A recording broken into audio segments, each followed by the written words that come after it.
Hi, Falcon. So I know most of y'all have taken your ACT, but we do still have ACT makeups, and hopefully these videos will still help you in whatever math class you're taking with either your LEAP or your final exams. The first video for this week is on circles.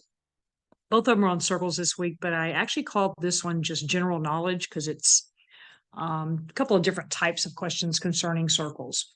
So let me zoom in. Give you a chance to see if you can look at it and work the first one. So teachers would pause.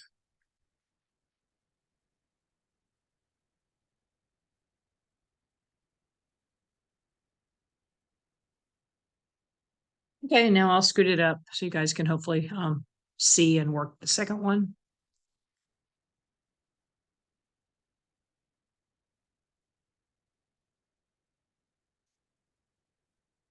So let's see the explanation of these two. Like I said, these are just general knowledge questions where circles are concerned. So the first one says the endpoints of the diameter of circle O. So when they say circle O, that means that O is the center of the circle. So we're just going to go ahead and get a picture here. And then diameter means going all the way edge to edge through the center of the circle. So there's your diameter. And not to be confused with radius, which is from the center out, half of that. And then it says we've got a couple of points, A and C, and they're actually giving us the coordinate points of A is at 4,3.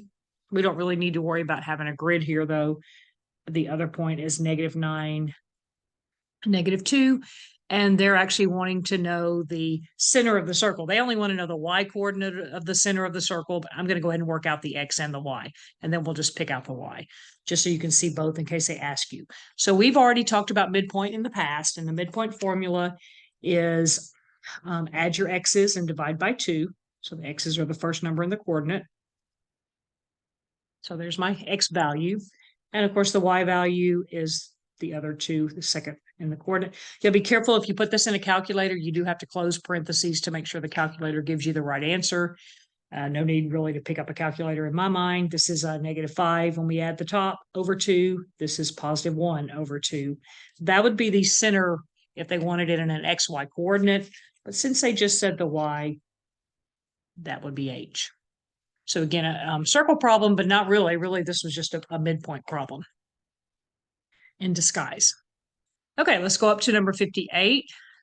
A circular running track is being built in a fenced-in athletic field 100 feet wide and 150 feet long. If a border of 10 feet is needed between the outside edge of the track and the fence, what is the radius of the largest track that can be built? So again, a picture would be helpful here. And we have 150 and 100. So the 150 is really not going to matter because the circle, is not really going to, they're going to be way more than 10 feet on either side of that fence. But we do need to worry about here. If they want us to go in 10 on this side and additional 10 on this side, that would be a total of 20. So when I put my circle in here, gosh, it's a terrible circle, it would make this piece 100. This is kind of, I'm sorry, I did my 10 the wrong direction. Y'all apologize. So this is 10 and this is 10.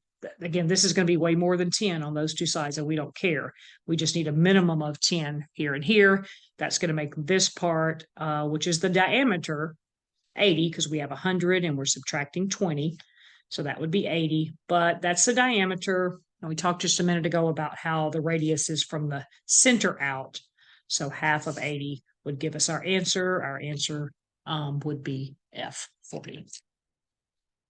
Okay, and Thursday's video also on circles, but it will be on a little circumference. Okay, guys, you'll have a great day.